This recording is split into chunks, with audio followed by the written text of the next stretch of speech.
Picture this. You are driving down a remote mountain road in the dead of night when you spot someone struggling up a hill, pulling a heavy load behind them. Hours later, you drive back down the same road and see something that makes you stop and take a photo. 4 arrows stuck in the ground in a perfect east-west line. The person, gone, vanished. This is where our story begins. And trust me, it only gets stranger from here.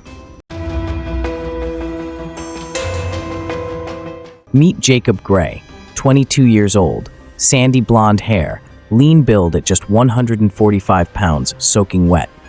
To look at him, you would see an adventurous young man with his whole life ahead of him. But look closer, and you would notice something else. The weight he carried was not just in his massive camping trailer. Jacob was searching for something deeper than just a bike ride across America. April 5th, 2017, Port Townsend, Washington. Jacob loads up his bicycle with enough gear to stock a small expedition. We are talking about a yellow and red burly trailer, packed with pots, pans, wool blankets, a toolbox, stove, deck of cards, not one but 2 Bibles, a tent, fuel bottles, dehydrated meals, first aid kits, climbing gear. And here is the detail that will matter later. A bow and quiver full of arrows, the bike, trailer, and supplies weighed more than Jacob himself. His plan? Bike cross-country from Washington to Vermont to visit his brother. A journey of self-discovery.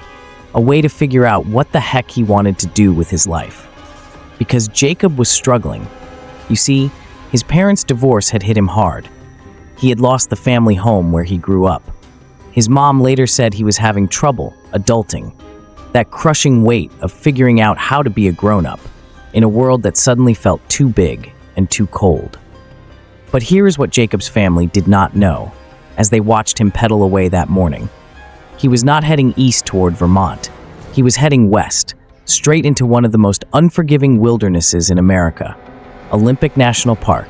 And in less than 24 hours, Jacob Gray would vanish without a trace, leaving behind only questions, confusion, and those 4 mysterious arrows that still haunt everyone who knows this story. What you are about to hear will make you question everything you think you know about missing persons cases.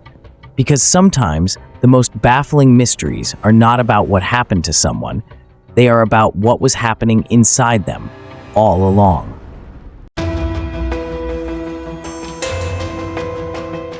Now, most missing person cases, you get maybe 1 witness if you are lucky. But Jacob, 3 separate people saw him on what would be his final journey into the wilderness, and each sighting gets more unsettling than the last. First witness, a man spotted Jacob near Indian Valley on April 5th. Nothing too unusual there, just a cyclist with a heavy load grinding through the Pacific Northwest terrain. Second witness, a woman driving in the early hours of April 6th, sees someone pulling a red trailer up Fairholme Hill. 1 in the morning. Think about that for a second. Who the heck is cycling with camping gear at 1 a.m.? But it was the 3rd sighting that would haunt investigators for years to come. Picture this woman driving down Solduck Hot Springs Road. That is Quileute Indian for sparkling waters, by the way. She sees Jacob turning uphill, fighting against his heavy load, struggling with every pedal stroke. He is just 2 miles from Highway 101. She continues on her way, thinking nothing of it. But hours later, when she drives back down the mountain, curiosity gets the better of her. She spots something that makes her pull over and grab her camera. There, 6.3 miles up the river road, sits Jacob's bike and trailer. Abandoned. But here is what made her skin crawl. This was not a campsite. This was not even a decent place to hide a bike. The gear was spread out in plain view, just 10 yards from the road and 20 feet from the rushing Solduck River. A blue poly tarp was laid on the ground, camping equipment scattered around it, like someone had been organizing their gear, and just stopped. And then she saw them, 4 arrows, stuck in the ground, in a perfect east-west line, near the tarp. Not scattered, not dropped, deliberately placed. Why would Jacob plant arrows in the dirt? Was it a message? A marker for someone who might come looking? Or was it something far more sinister, a sign that Jacob had made a decision that would lead him into the wilderness, never to return. The woman took her photo and drove away, not knowing she had just documented one of the most puzzling missing person scenes in Olympic National Park history, because the next morning, when rangers found that exact same spot, Jacob Gray was nowhere to be found.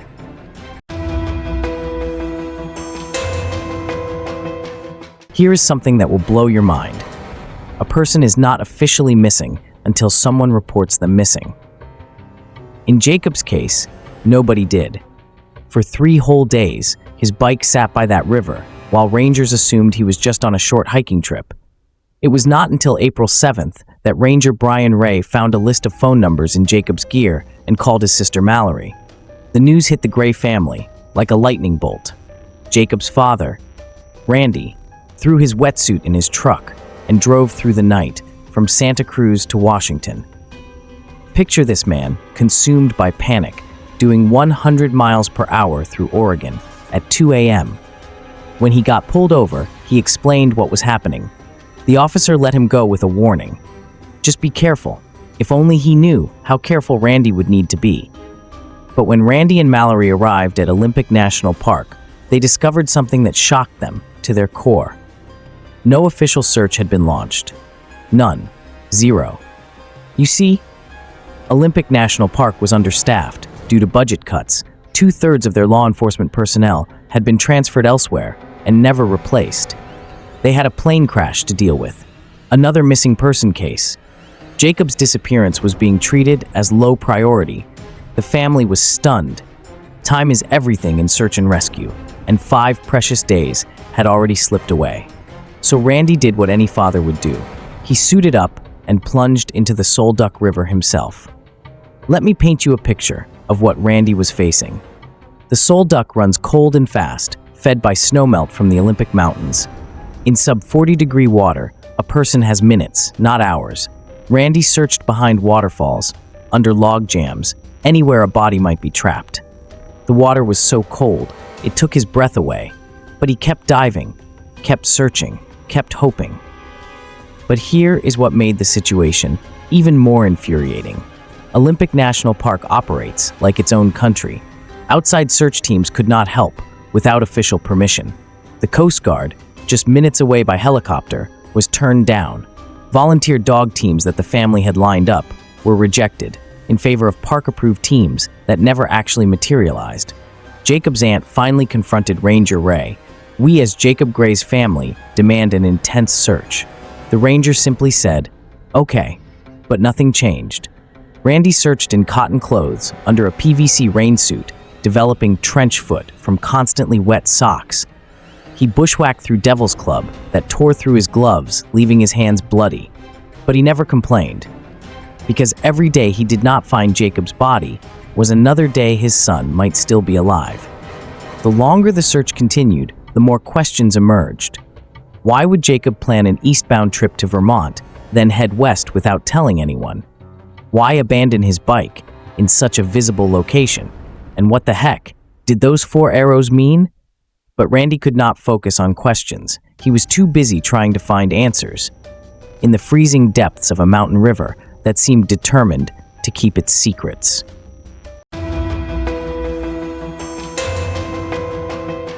By August 2017, Randy Gray had made a decision that would define the rest of his life.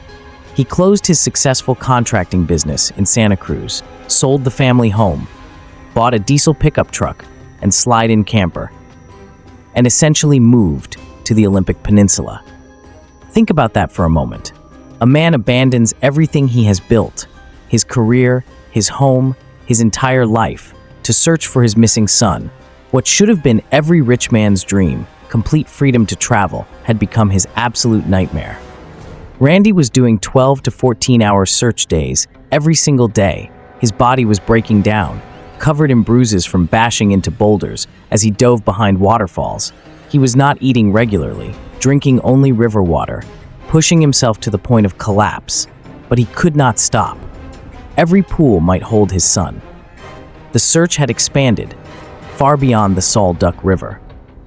See, Jacob's sister Mallory had given him throwing knives for Christmas and they were not with his abandoned gear. Neither were his crampons for alpine climbing, a warm jacket, or a backpack. Maybe Jacob had not fallen in the river at all. Maybe he had walked away from his bike, intentionally. And that is when Randy's mind started going to places no father should ever have to go. Human trafficking, cult recruitment. Jacob was a handsome young man who had done some modeling in Santa Cruz. What if someone had targeted him, lured him away from his bike with a story about needing help? At 2 a.m., Randy walked the streets of Port Angeles, talking to drug addicts and homeless people. Anyone who might have seen his son.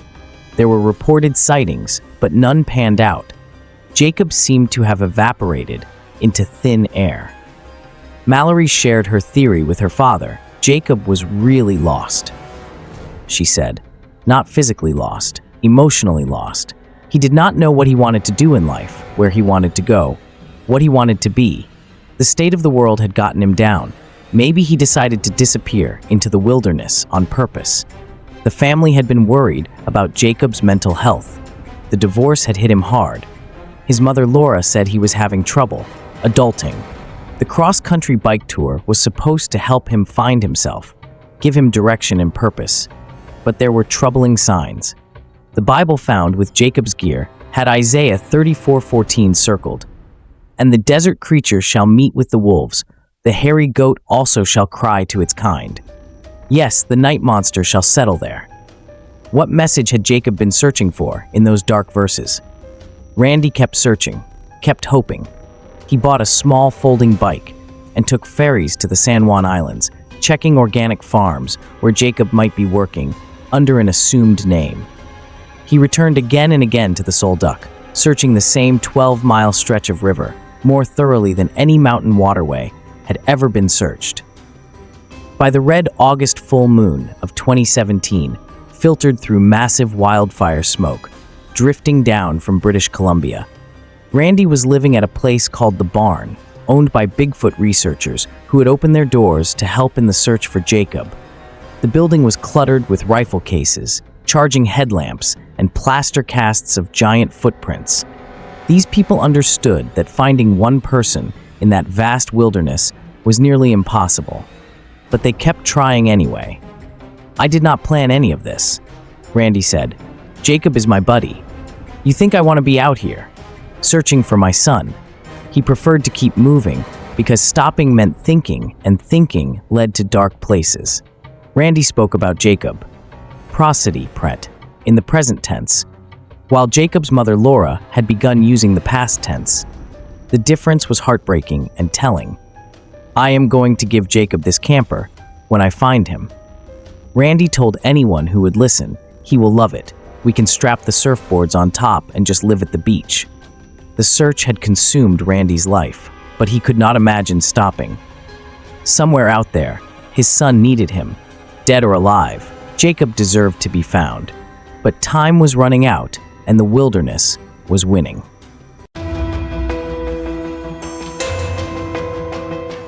Friday, August 10th, 2018.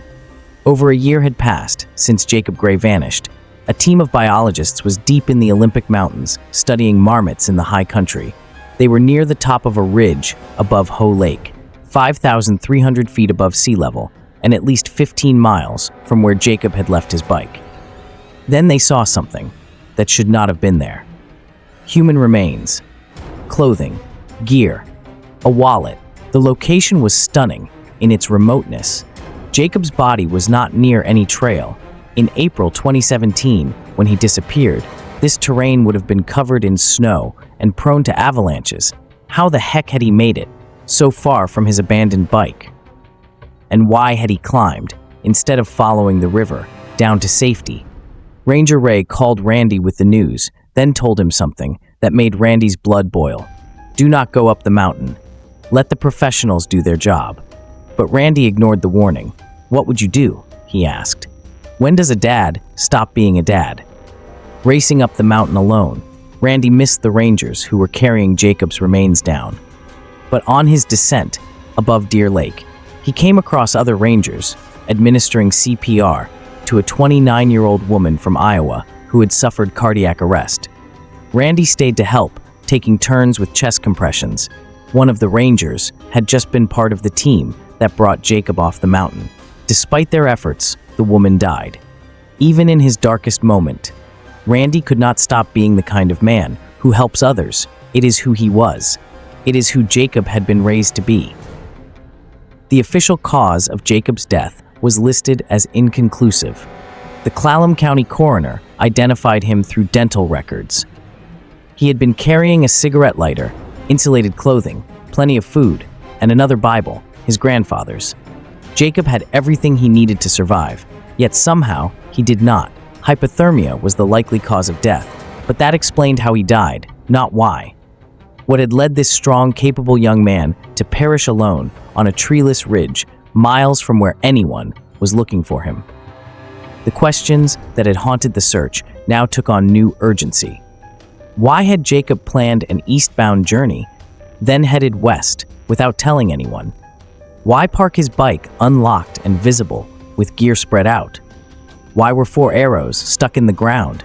Had he been trying to leave a message about his true destination? And here is the detail that haunts everyone who knows this story.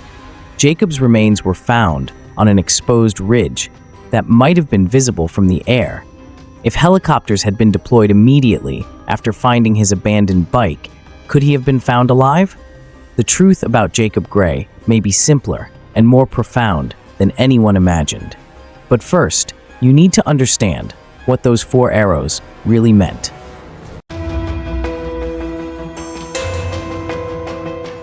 Dr. Robert Coaster, author of the Search and Rescue Manual, Lost Person Behavior, offered insight that finally made sense of this mystery. Children will often go up, Coaster explained. So will people on a vision quest, depending on what message they get from God. I have seen people climb mountains. A vision quest. Think about that phrase for a moment. Jacob had been searching for answers in his Bible, circling passages about desert creatures and night monsters.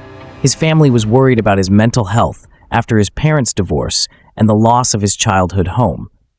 He was struggling with the transition to adulthood, looking for direction and purpose in a world that felt increasingly cold and meaningless. What if Jacob's bike ride was never meant to be a cross-country tour? What if it was the beginning of a spiritual journey into the wilderness, a quest for meaning that led him higher into the mountains instead of down to safety? Those 4 arrows, stuck in the ground, were not a message for rescuers. They were Jacob's own compass, pointing toward his chosen path into the high country where he believed he would find the answers he desperately needed, east to west. The direction of his spiritual journey, mapped out with the very arrows he had carried for hunting, now serving a completely different purpose. Randy Gray had been right from the beginning. Jacob went up, he said. Most lost adults head downhill toward civilization. But Jacob climbed toward something else entirely. He climbed toward what he thought would be enlightenment, understanding, maybe even peace. But here is the tragic irony. Jacob may have found exactly what he was looking for on that remote ridge above Ho Lake. Whether it was peace, understanding, or simply an end to his struggles, we will never know. But his story reminds us that sometimes the greatest mysteries are not about what happened to someone. They are about what was happening inside them all along. The wilderness called Jacob Gray home, and in its own terrible way, it gave him exactly what he was searching for. The tragedy is that it came at a price. His family will spend the rest of their lives paying. Jacob's story is not just about a missing person case. It is about a young man's search for meaning in a world that had left him feeling lost and alone. It is about mental health struggles that too many young people face in silence. It is about the lengths a father will go to find his son, even when that search costs him everything. In the end, Jacob found his answer, not in the pages of a Bible, but in the silence of the mountains, where the only voice that mattered was his own, 4 arrows pointing the way to a truth that was both beautiful and heartbreaking. Sometimes the wilderness gives us exactly what we are looking for. The question is, are we prepared for what that really means? Randy still lives with the weight of those unanswered questions.